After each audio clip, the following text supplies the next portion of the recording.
Hi everyone, my name is Mark Cabaj and it's Sunday, January 17th, and I'm joining you from a sunny, warm day in Edmonton. It's a pleasure to be with you briefly, even if it's on an online format like this rather than in face-to-face for a couple of reasons or several reasons. Number one, I think the work of the Hub is terrific, and the work that you do is terrific. Child mental health in general is important, and triply important at a time of COVID, I think, as we all know. Number two, Barbara Riley asked me to do this, and when Barbara asks, it's easy to say yes. So it's a pleasure to do something with her and her team. And three, the theme of scaling innovation and being context sensitive is something I've wrestled with for a long time. So I appreciate the opportunity to try and get my thoughts together about that and to connect with you and learn how you're thinking about it and going about doing it. I'm going to pull up my screen here for the presentation. And to note that I've been asked to do this in about 25 minutes, and I'm going to do my very best to do that because I know it's hard to watch these things online. My topic is a context-sensitive approach to sustaining and scaling up social innovations. And I'm coming to, what I'm about to share with you has been driven by my work doing evaluation of social innovation and complex change. But I've experienced it well before I was an evaluator overseas, managing regional economic development programs in Canada, as briefly the executive director of the Canadian CED network, and then as vice president of the Tamarack Institute, ahead of the Vibrant Communities Initiative for Poverty Reduction, using collective impact efforts. And context and scaling has just been a thing throughout. But it's through the back door of evaluation that I've had to sharpen my thinking. But what I'm about to share today, I think, is somewhat universal. So I feel constrained by that. So what we're going to do is we're just going to explore some emerging ideas, ways of thinking about this, and some practice. And to do that, I'm going to talk about a little bit about context very briefly, then 6 foundational ideas on scaling, and 5 ideas about adapting to different contexts, social innovations. And then I'll summarize it briefly and share some key resources. To begin, let's just do a little bit of definitional stuff. There's lots of definitions of social innovation, but for the purpose of this workshop or webinar, I'm going to use Frances Wesley's terrific work. Frances Wesley, who was the head of the Waterloo Institute for Social Innovation Generation and created a definition that worked for Social Innovation Generation Canada.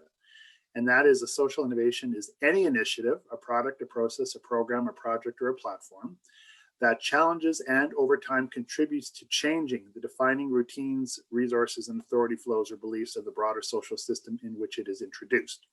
Successful social innovations have durability, scale, and transformative impact. So impact, of course, is what we want, and we want it to be done at scale, and we want it to be durable. And an innovation is something that contributes to disrupt systems and contributes to changing those systems. Now, one of the things that it's important to note is, while lots of innovations are not scaled, and there's lots of literature on this, the emphasis on not having enough talent or not having enough funding or being poor in the art of implementation science, I think is important, but it's overdone, because not managing context is another feature that is equally and arguably even more important. I don't know if it's more important, but it's equally important. So these things are important, funding and ecosystems and talent gap, but we're going to focus more today on context. And in order to do that, here are the first 6 ideas about scaling. We'll zoom out on those ideas to set the stage for zooming in on the idea of context-sensitive scaling. And so I'll read these to you fairly quickly, and then we'll go through each of them one by one. Scaling should come after a process of experimentation. The decision to scale an innovation should be justified. Most innovations should not be scaled. There are multiple dimensions of scaling an innovation. The scaling process is always adaptive and requires developmental or dynamic evaluation. And all scaled innovations, even the best ones, have a half-life. So let's jump into those quickly. The diagram on your right is prepared by Nesta, which is the United Kingdom's intermediary for promoting social innovation. SIG, Social Innovation Canada, was a version of that. And they've come up with a spiral that I think is pretty good. Maybe it's a bit too sequential and linear, but it's meant to confirm that the systems change and the scaling that we want on the right-hand side begins through a process of experimentation on the left-hand side. And experimentation does a lot of stuff, but what it really does is develop and refine the it we want scaled through some kind of systematic process of development and testing and adaptation. Very few ideas that you originally have in a boardroom actually play out the way you need them to play out in the field. They're constantly grounded, regrounded through the process of just reality testing, developing and adapting until you feel pretty good that you have an it. This means there's pre-work to be done even before we talk about scaling. And a lot of things don't have enough experimentation. We try and scale them too quickly, right? Here's a good idea. Let's throw it out to 40 different organizations. Well, what is the it? And is it strong enough? And number two, should it be scaled? I really think we're kind of sloppy and wobbly on this. I think a lot of the time, the decision to scale something is done implicitly and informally rather than explicitly and formally. And we often don't even know what the criteria are for scaling. And while it's very evident in the pharmaceutical industry where we have to test and develop a drug, does it have an impact? It's not so clear in the areas of public good that we work in. And the only two places that I've found that have even tried to do this in a way that's accessible are in the increasingly popular approaches of systemic and human-centered design, where they focus on things like is the innovation effective? Is it feasible? Can we do it? Is it viable? Will it survive in our ecosystem? And number four, is it desirable? Do the key stakeholders want it? IDRC, International Development Research Corporation, just published a book where they talk about three dimensions of scaling, justifying a scaling initiative. Technical justification, can it make an impact, a good impact? Moral justification, should we do it? And number three, a risk assessment. What are the risks of scaling, not scaling, scaling poorly and well? And can we manage those risks? I think that's an interesting way of thinking about it and an important consideration. And the last, but this is just the two that I've seen. You may have seen many others, and if I've missed them, I apologize, but whatever the criteria are, I'm almost convinced that, I know that in the practice of social innovation, we're not that clear about how do we justify scaling an initiative. Number three, even if as we go through that justification process, let's just remind ourselves that a lot of innovation should not be scaled. I had this quote once and I lost it. I'm going to find it again, but the inventors of the Dyson vacuum cleaner, particularly one that is their most successful one, said that it took over 5,000 prototypes to come up with the award-winning finalist. And Hewlett Packard takes 300 ideas to come up with one that is commercially viable. So, as it noted here, we can't handle 5,000 to 1 in our field, but neither should the ratio be 1 to 1. What is the ratio? We don't know. Most innovations, if we treat the experimentation process and the justification process correctly, should not all be scaled. Number four, there are multiple dimensions of scaling. And the storyline here is that we've grown up in a culture where the scaling modality is develop a model, test it and refine it and codify it, then determine its impact through some kind of summative evaluation. And then if it proves successful, then you replicate it with would-be adopters that are ready to do it and are ready to commit to high fidelity implementation of the model that worked under those conditions. And so this is a kind of an industrial way of thinking about the world. And as we'll talk about at the end, it's really hard to shake loose. But I would like to contest that replication model. And as we're learning, the research and the practice is telling us that there's more dimensions to scaling than that. There's up, out, deep, and infrastructure and scree in order to get impact. And so let's take a quick look at those now.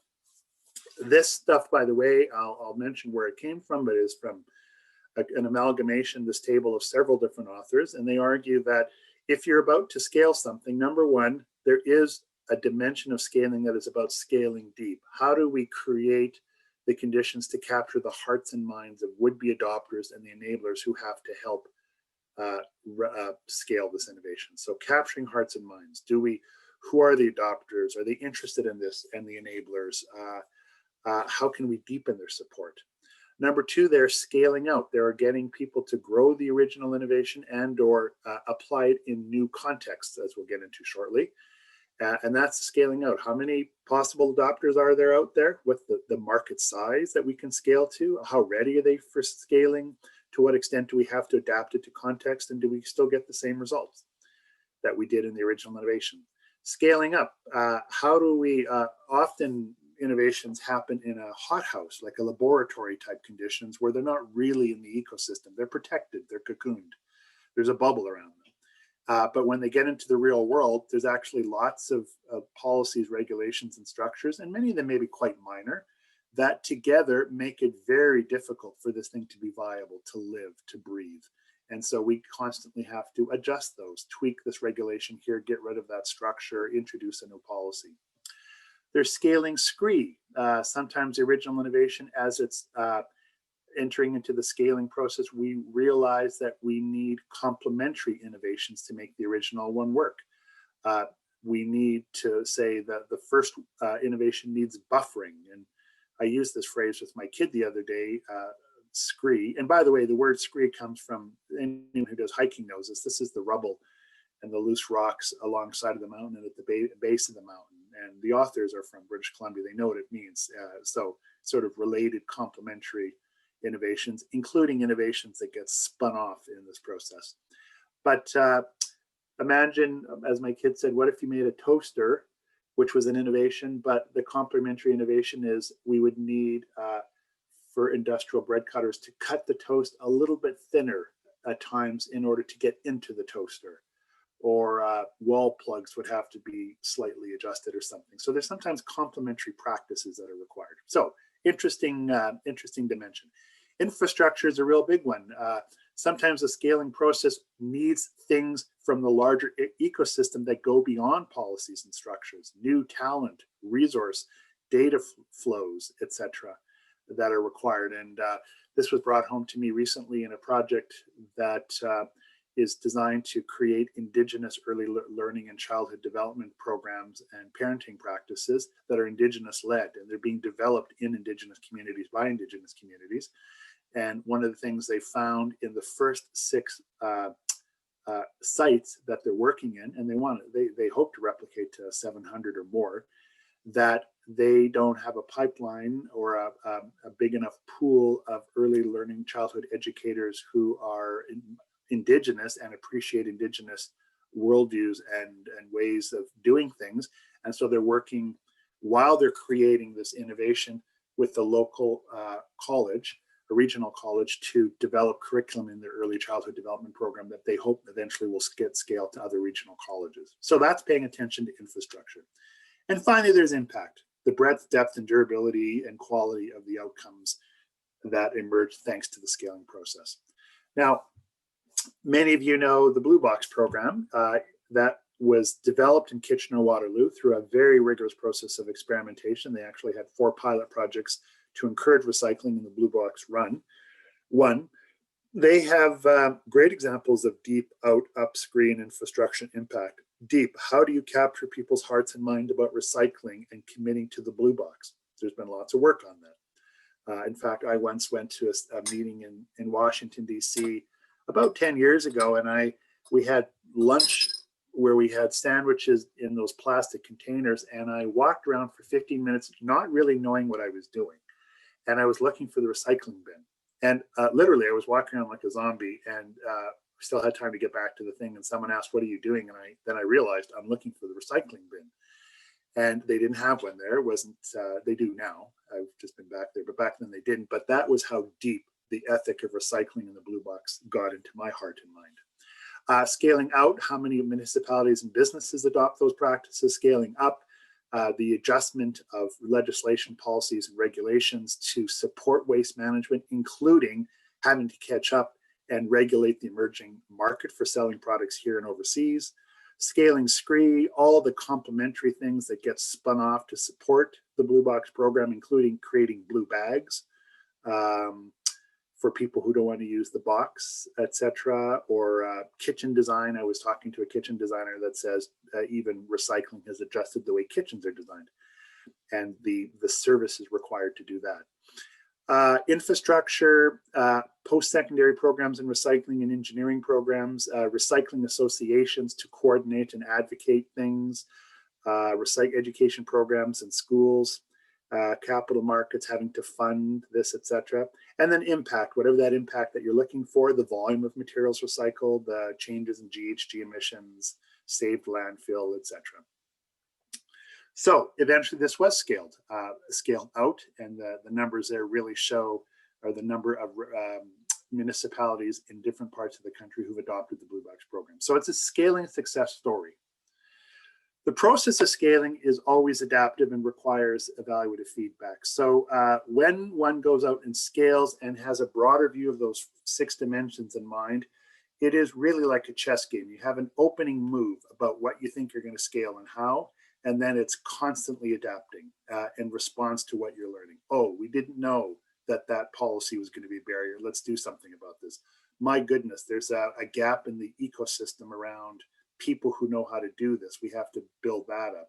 The market is twice as big as we thought for the would-be adopters, or there's a cultural conflict around this idea. It's in tension with this other idea. You're always responding. And so the process is relentless and adaptive. And traditional evaluation, which favors plan the work and work the plan, please be clear about your strategy and how you're going to implement it so I can give you tech indicators and pre-post design, probably isn't going to work. And so developmental evaluation, which is designed to provide innovators with real-time feedback, has as one of its 6 major niches or 5 major niches, scaling. How do you scale an idea? And dynamic evaluation was a term developed by IDRC folks, International Development Research Corporation out of Ottawa, who build on developmental evaluation, but they argue that there's slightly different dynamics to developmental evaluation for the purposes of scaling. And I'm not completely convinced of that yet, given what I've read. However, that book is so good that I'm really open to the possibility that there's a slightly different dimension to dynamic evaluation than developmental. But please know, evaluation should support the adaptive process. And finally, the last point here is all scaled social innovations have a half-life. They work for a while and then they don't. Why? Possibly because the context shifts on them and they have to adapt, or 2, we are asking the original innovation to do something it wasn't designed to do in the first place. Now, if you Google any kind of news item around the Blue Box program and recycling, we know that we're in the middle of a transformative shift, partly because the market for recycled goods isn't there anymore, which puts into question most business models in waste management and municipal commitment to that. And we've got our own story in Edmonton, where we were a world leader in recycling, and that market crash plus problems in our systems mean that we have to dramatically think both how we do it and where we sell the goods. So that model needs to be at a minimum upgraded and possibly radically rethought. So take the innovations and enjoy the benefits while we can, but they don't last forever.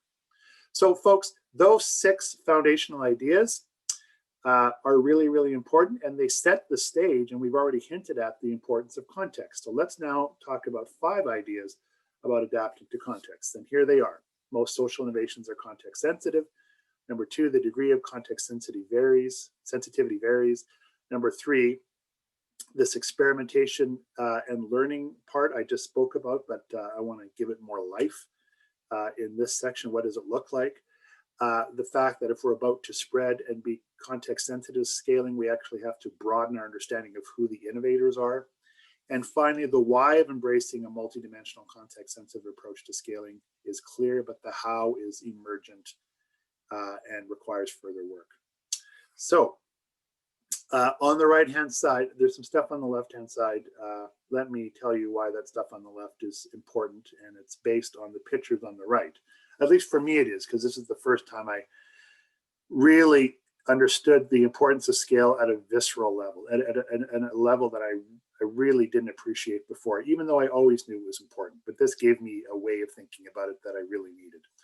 And Poston and Tilley are 2 evaluator researchers, very very capable in the United Kingdom, and they tell a story of being asked to evaluate the degree to which cameras reduce vandalism and crime in a parking lot.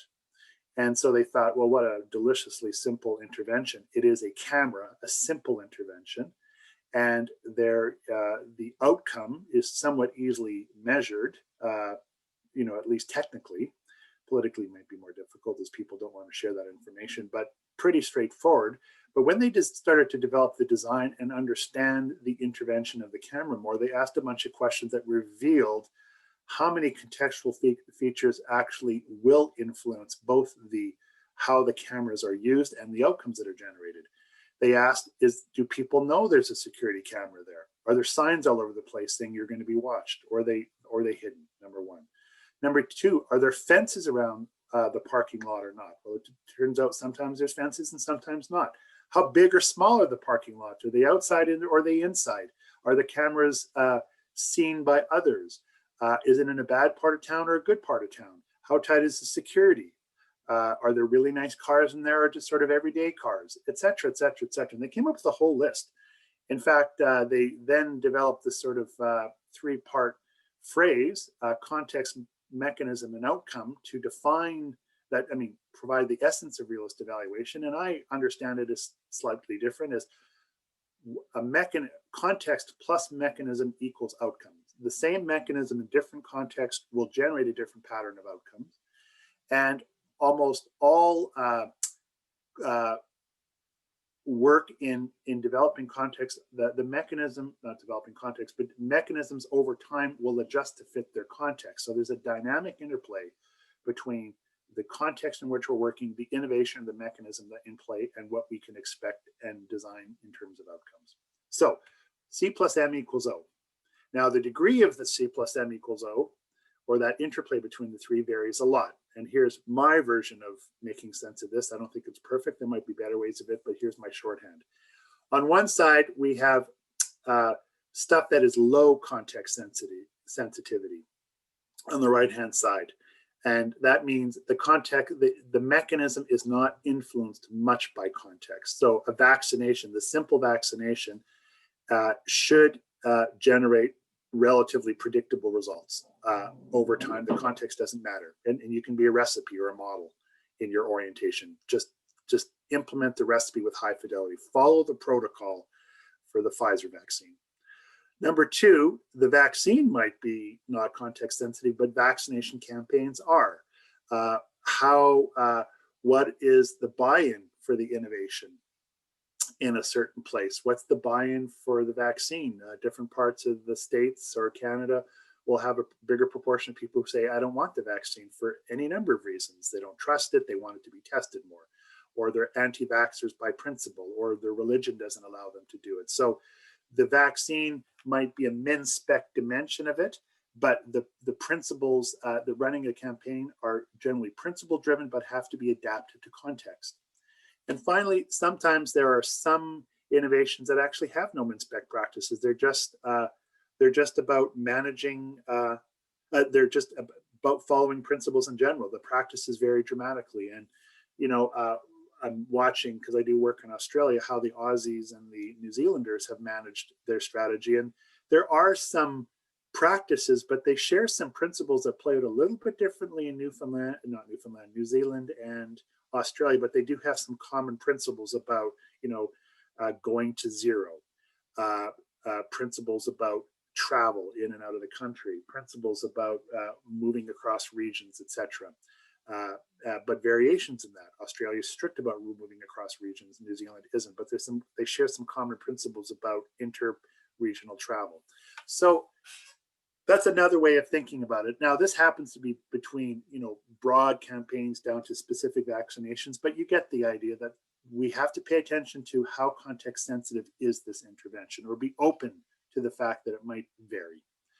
Number three, as we adapt an innovation to context, that like scaling in general, this is going to be a systematic process of experimentation and learning. We experiment to get the innovation, and now we have to be experimental and learning oriented to simply diffuse.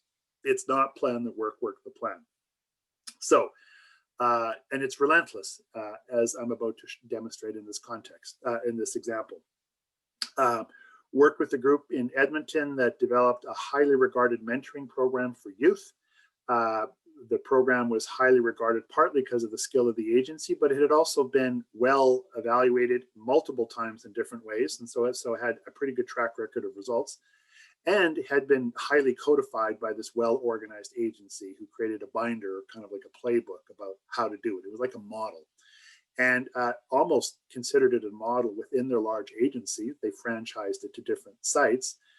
And then when asked by the provincial government and a funder to scale it to 5 other rural communities in Alberta, they said, sure. And they went out as a franchise and they said, you know, hey, we're here to help. And everyone wants to know what's the cookie cutter recipe, and we're here and we have one.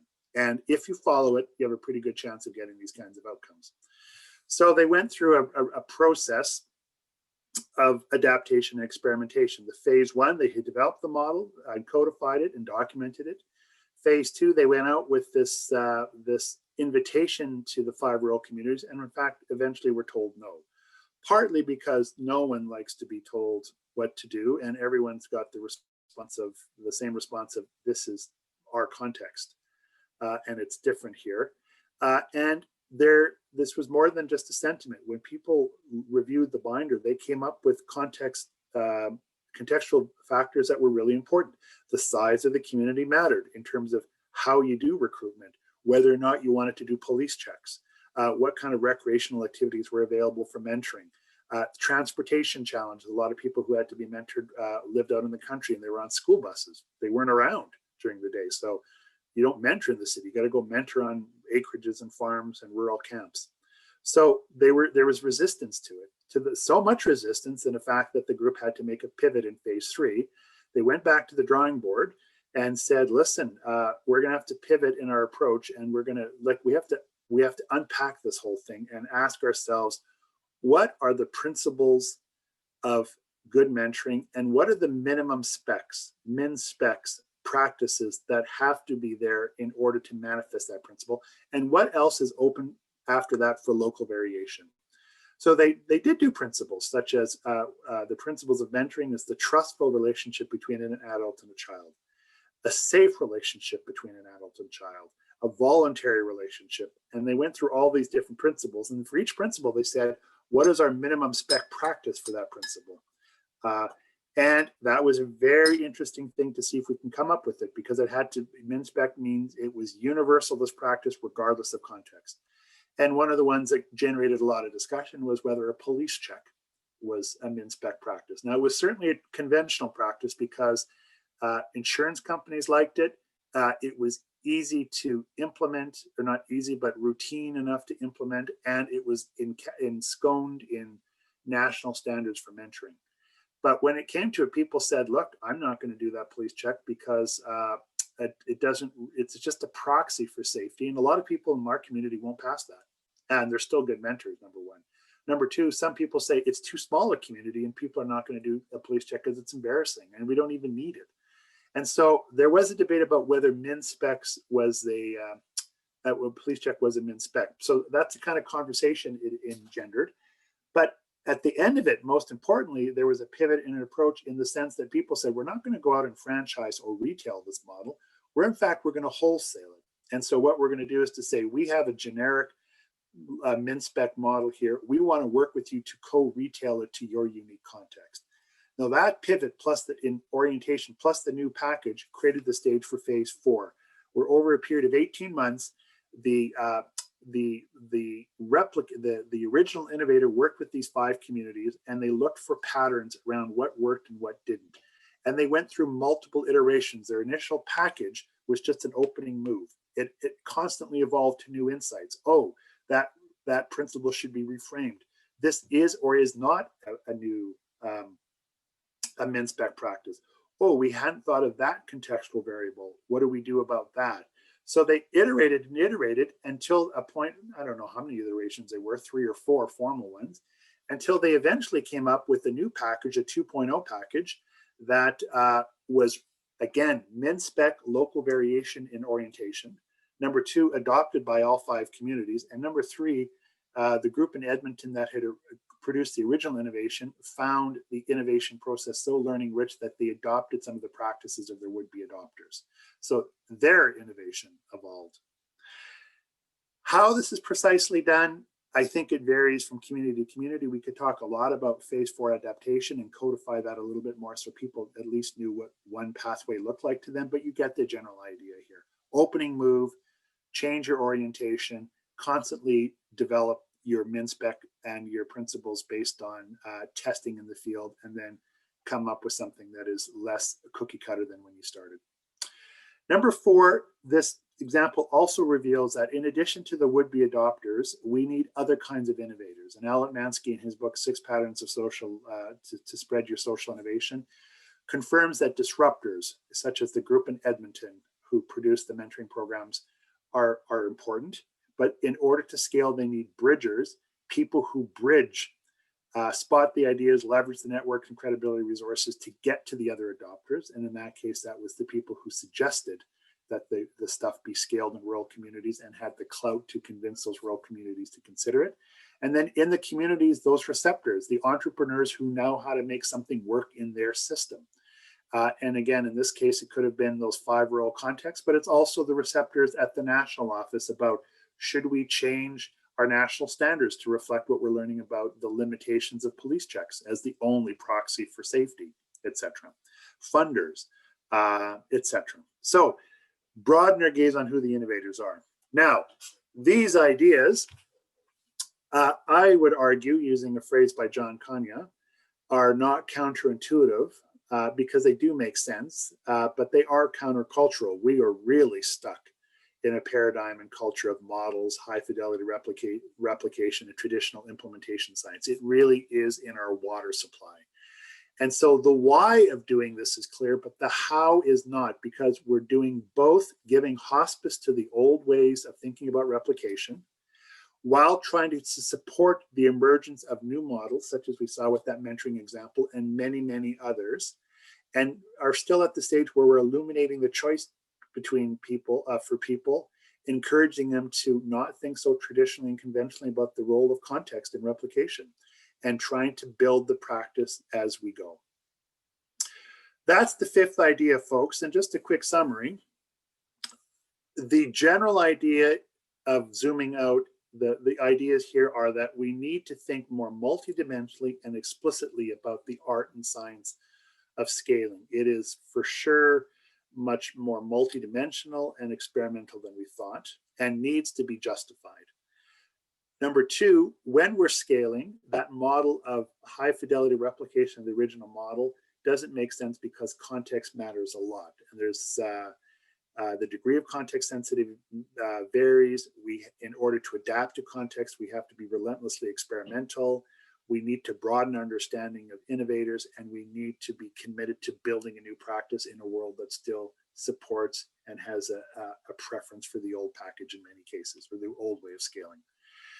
If you're interested in more than this, here are 5 resources that I found eminently helpful and have informed my thinking and have popped up throughout this presentation. Darcy Riddell and Michelle Lee Moore did Scaling Up, Out, and Deep under the McConnell Foundation, where they broadened the initial way of thinking about scaling. Number 2, Gord Tulloch with his partner Sarah Schulman in BC expanded upon Scaling Up, Out, and Deep and introduced the concept of SCREE and infrastructure or conditions. They have a blog that's downloadable, and Riddell and Michelle Lee Moore's stuff is downloadable. IDRC introduced the idea of impact, justification, and dynamic evaluation. That book can also be downloadable if you go online.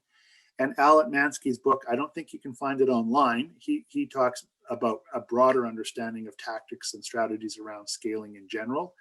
Not so much on context sensitive, but the nature of needing to be broader about scaling in his book. And I think you have to buy that. And the final book that is the foundation for all these things is Frances Wesley, Brenda Zimmerman, and Michael Quinn Patton's book, Getting to Maybe, How the World Has Changed.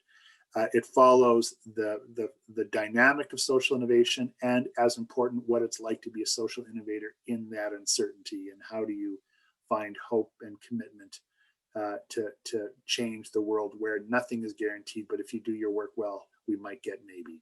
And in the game of social change, that's all you get, maybe. Listen, that was a lot of information. I know you have the PowerPoint, access to the PowerPoint in a PDF, or at least I assume you do. And I know we'll be talking about this on a panel discussion in the last week of January. So I look forward to connecting with you then. I enjoyed doing this, and I hope this was worth your time. Thanks for your participation. Bye-bye.